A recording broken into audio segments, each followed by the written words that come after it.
미국 증시의 분위기를 생생하게 전해드리겠습니다. 이항영의 월가이드 시간이고요. MTN 이항영 전문위원 함께하도록 하겠습니다. 어서 오세요. 네, 안녕하세요. 네, 안녕하세요. 자, 미국 증시가 그래도 꽤 반갑게 반등을 했어요. 미국 증시 어떻게 보셨어요? 네, 지난 목요일 날만큼의 반등이 또 이루어졌습니다. 금요일 날 이제 나스닥은 많이 빠졌지만 다우지수는 하락폭이 이렇게 크진 않았거든요. 오늘은 반대로 또 결국 한 600포인트 정도의 어떤 반등에 일단 성공했고, 오늘은 기술주나 그리고 대부분의 어떤 금융주, 에너지 이런 것들이 같이 좀 올라가는 것처럼 같이 좀 올라가는 하루가 되겠습니다. 말씀드렸다시피 11개 섹터가 모두 상승했습니다. 뭐 에너지라든가 금융 그리고 특히 기술주도 1% 내외 일단 반등에 성공한 하루가 되겠습니다. 몇 가지 요인이 있겠지만 가장 큰 것은 파우치 박사가 물론 아직 많은 데이터가 아직 나온 건 아니지만 초반의 상황으로 봐서는 전파력은 빠르지만 강하지만 어떤 심각성은 그렇게 크지 않을 수 있다. 이 정도 멘트한 거 아닙니까? 네네. 그것만으로도 주식시장은 상당히 좀 어찌 보면 오미크론 그 이유를 좀 대비하자는 그런 시각도 있는 거죠. 뭐 다른 것이 아니라 많이 떨어진 걸 미리 한번 사보자. 이런 사람들의 심리가 있었던 것으로 이해하시면 될 것 같습니다. 그러다 보니 유가라든가 금리 같은 것이 조금 반등했다는 것도 오늘 특징이 되겠습니다. 유가가 저는 키포인트라고 보고 있는데 이게 추수감사절 때 이게 75, 76달러까지 갔었거든요. 근데 이것이 60달러 초반까지 장중 한때는 62달러 수준까지 떨어졌었던 것이 64, 5달러 하다가 모처럼 이틀 연속 반등하면서 오늘 69달러 후반, 70달러의 직전까지 오늘 좀 반등하는 모습이기 때문에 그나마 제가 봤을 때는 유가의 흐름이 가장 중요하다고 저는 보고 있고요. 10년물 국채금리도 어제 다시 1.35 정도까지 떨어졌었는데요. 오늘 1.42 정도까지 올라왔습니다. 물론 아직 낮은 것은 분명하지만 그나마 어떤 좀 진정되고 있다라는 정도로 일단 이해하시면 되겠습니다. 유가가 이렇게 오르다 보니 에너지가 좀 강세로 돌아가는 것은 어찌 보면 당연하다고 보시게 됐습니다. 뭐 엑소모빌, 쉐브론 이런 것들이 오늘 다 올라가는 모습. 쉐브론이 오늘 1.7% 정도 올라가는 모습이었습니다. 항공주와 보잉 같은 것들도 마찬가지로 올라갔습니다. 보잉도 오늘 제법 올라가는 모습이었고요. 항공주들은 지금 뭐 최저 수준이었었는데 항공주가 델타항공 경우에도 한 6% 정도 내에 올랐습니다. 다시 말씀드리면 델타항은 다른 것보다는 대서양을 왕복하는 것 중에서는 미국 비행기 회사에서 제일 편수가 많기 때문에 제가 보여드리는 것이 되겠습니다.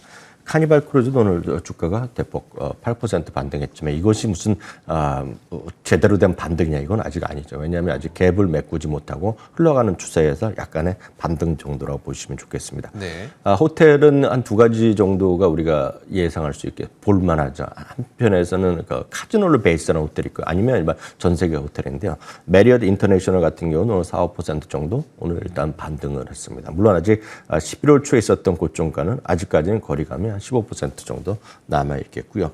부킹홀딩스, 엑스피디아 이런 것도 또 오늘 제법 많이 반등한 하루가 되겠습니다. 그렇지만 전체적으로 보면 고밸류에이션에 대한 주식에 대한 부담은 여전히 아직은 좀 남아있는 것이 전반적인 시장의 어떤 심리다라고 평가를 받고 있습니다. 알겠습니다. 자, 그렇다면 이런 가운데 특징적이었던 기업들은 어떤 게 있을까요? 네, 대표 주자는 역시 애플이 되겠는데 애플이 이제 장중 최고가는 아직 아니지만 종가 기준으로 다시 한번 사상 최고가로 끝났습니다. 키뱅크라는 곳에서 매수 의견하면서 191달러를 기록했습니다. 발표했는데 웨드부시에서 200달러를 주초에 발표했는데 그게 없었다면 최고가인데 200달러짜리가 나왔었기 때문에 일단 191달러 역시 애플에 대한 확고한 어떤 지배력에 대한 평가가 오늘 긍정적이었다고 보셔야 되겠습니다. 마이크로소프트는 앞선 코너에서도 계속 나왔었는데요. 다양한 어떤 가격 정책 이런 것들이 이슈가 될 수밖에 없습니다. 마이크로소프트는 오늘 좀 반등하는 모습. 알파벳은 여전히 지금 2,800달러, 2,900달러 언저리에서 아직까지 횡보하는 구간이 되겠습니다.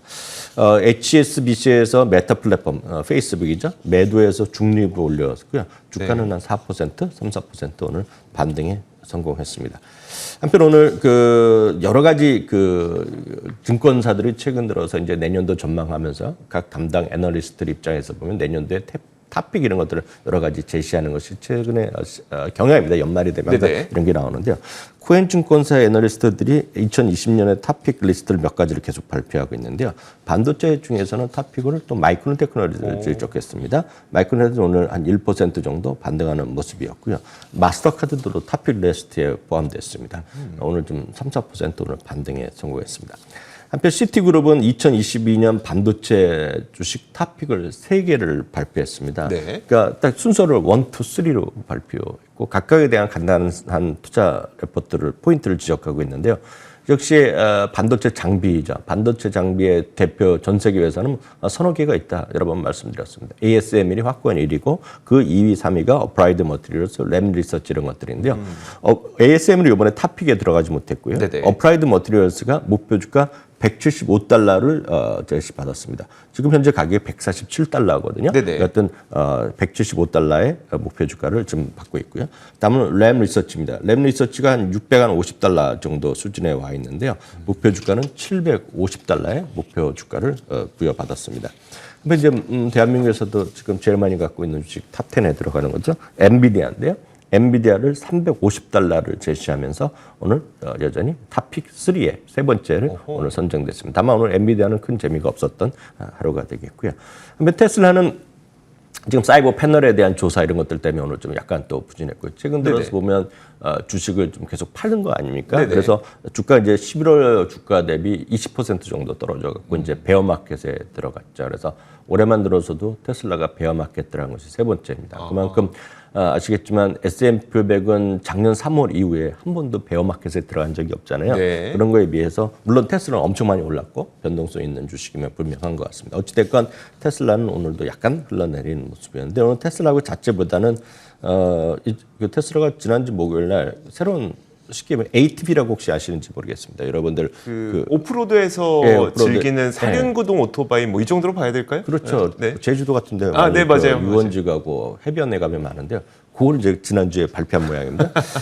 네, 사이버 쿼드 EV라는 것인데요. 네네. 8세 이상이 탈 수 있다고 합니다. 네. 그러니까 또 귀엽죠. 어찌 됐건요. 크기는 뭐 제가 실물은 못 봤는데 뭐 자그마한 건데요.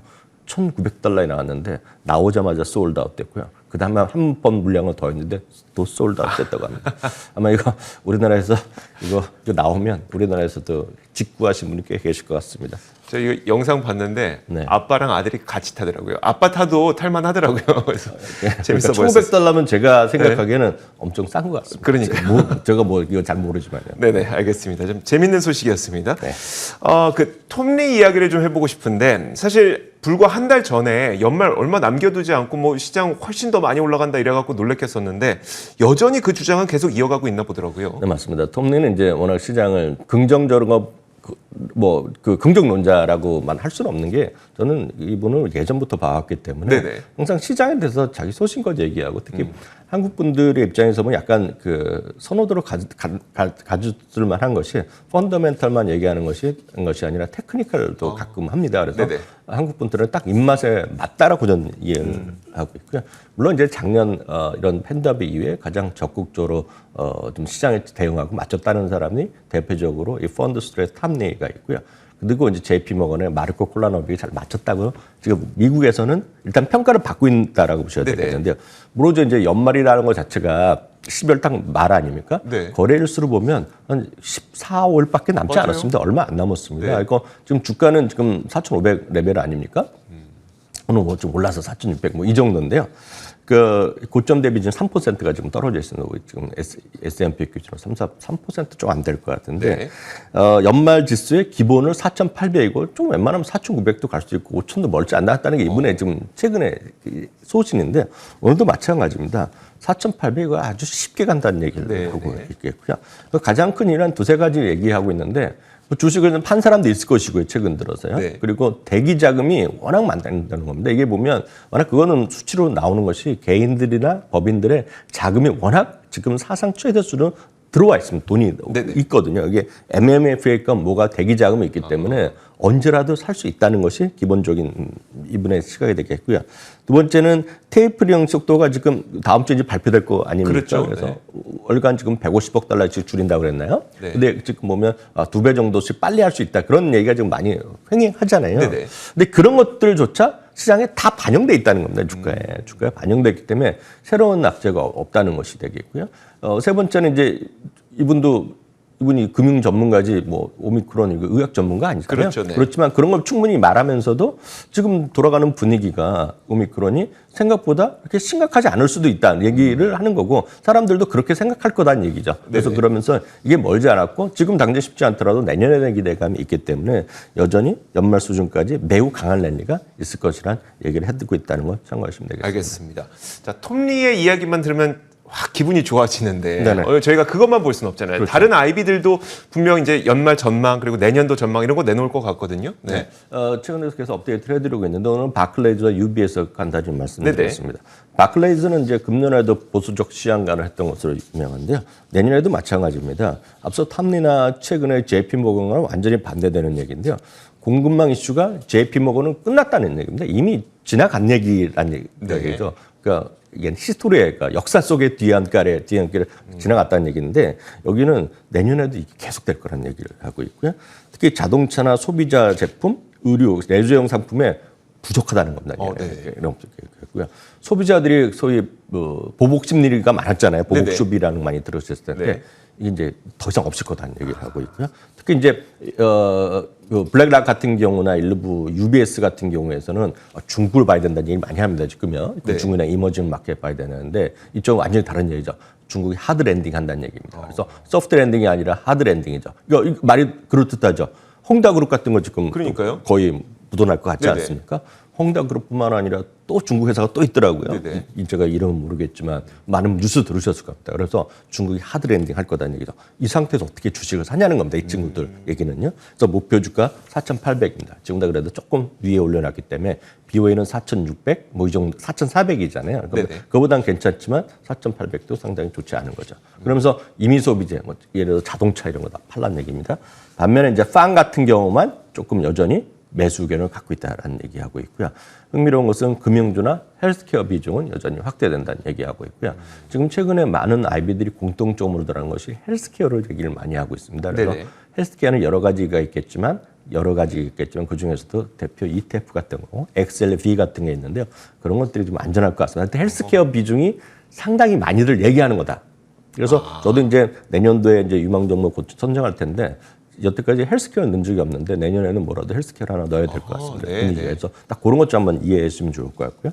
다음은 UBS인데요. UBS는 내년 연말은 안 좋게 봅니다. 내년 연말 목표 지수가 4,850인데 다만 내년 상반기까지는 강한 랠리가 있을 거면서 5,000포인트를 훌쩍 넘을 것이다. 네네. 하고 있습니다. 다만 이렇게 보는 이유는 지금 첫 번째 금리가 뭐 내년 5월, 6월 뭐 그런 얘기도 있다가 내년에 두세 차례 정도. 그럼 내년에 일부에서는 내년에 빨리 테이퍼링이 끝나고 내년 상반기에도 할 수 있다는 주장을 하고 있는 네네. 사람이 있는데 어찌되었건 1950년 이후에 첫 번째 금리 인상 전에 평균 12.5% 올라갔기 때문에 올라가야 된다는 얘기입니다. 지금. 네네. 그래서 올라갈 가능성이 있다는 얘기를 하고 있겠고요. 지금까지 나오는 아이비들의 주요 전망들을 확인해 보면 제일 높은 것이 골드만삭스 5,100, BNP 파리바가 5,100, JP모건이 5,050 정도가 있겠고요. 그 외에는 최저 모건스탠리 4,400, 뱅크 오브 아메리카 4,600, 오늘 말씀드렸던 UBS가 4,850 정도가 있다는 것도 참고하시면 좋겠습니다. 알겠습니다. UBS에서는 이제 과거 통계를 봤을 때 첫 번째 금리 인상 전까지 S&P 500이 12개월 동안 12% 올랐으니까 이번에도 금리 인상 전까지는 그 정도, 그러니까 내년 상반기 정도까지는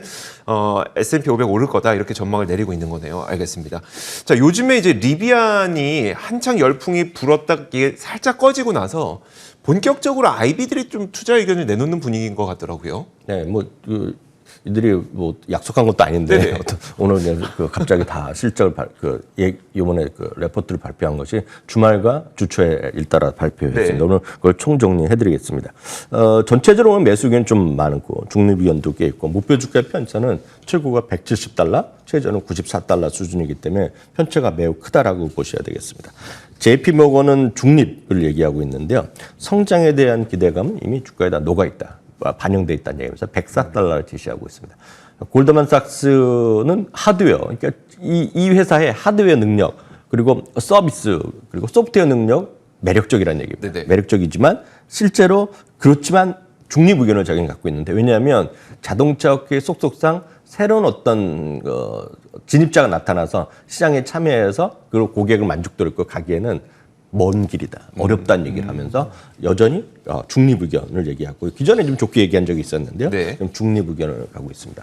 웰스파고는 충분할 만한 투자 포인트가 많다는 겁니다. 이 회사가. 그럼에도 불구하고 중립 의견 110달러 얘기하고 있고요. 반면에 뱅크 오브 아메리카가 제일 비싼 목표 주가 170달러를 보고 있습니다. 업계, 자동차 업계, 특히 EV 업계에 훌륭한 성장 전략을 보유하고 있고 자기는 거기에 이제 베팅을 하겠다. 네네. 그래서 경쟁력을 기대한다는 얘기에서 170달러를 기대를 하고 있고요.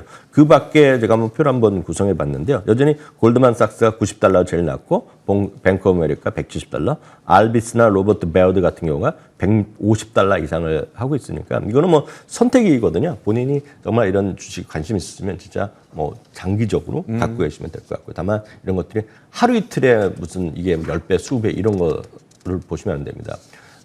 테슬라 주식이 엄청 올랐잖아요. 네네. 그거 보고 이제 하는 거잖아요. 테슬라가 상장 이후에 한 번에 올라간 것이 아니라 마지막 1년 반에 올라간 거거든요. 그렇죠. 그러니까 그런 걸 좀 이해하셔야 되겠고요. 그것은 결국 그것은 얼마만큼 이익이 전환되느냐. 그래서 테슬라가 본격적으로 올라간 것은 기억하시겠지만 이익이 분기이익이 한 번, 두 번, 세 번, 네 번 가면서 올라간 거거든요. 맞아요. 근데 아직까지는 멀었지만 여튼 그런 과거의 경험이 있기 때문에 단축될 수는 있겠죠. 네네. 그렇지만 그런 것들에 대한 변동성은 충분히 우리가 좀 감내하고 그런 분들이 좀 장기로 보시면 좋겠죠. 진짜 주가가 본격적으로 올라가는 시기는 진짜 이익이 나오는 시기다라고 인식을 하고 투자에 임하셔야 될 것 같습니다.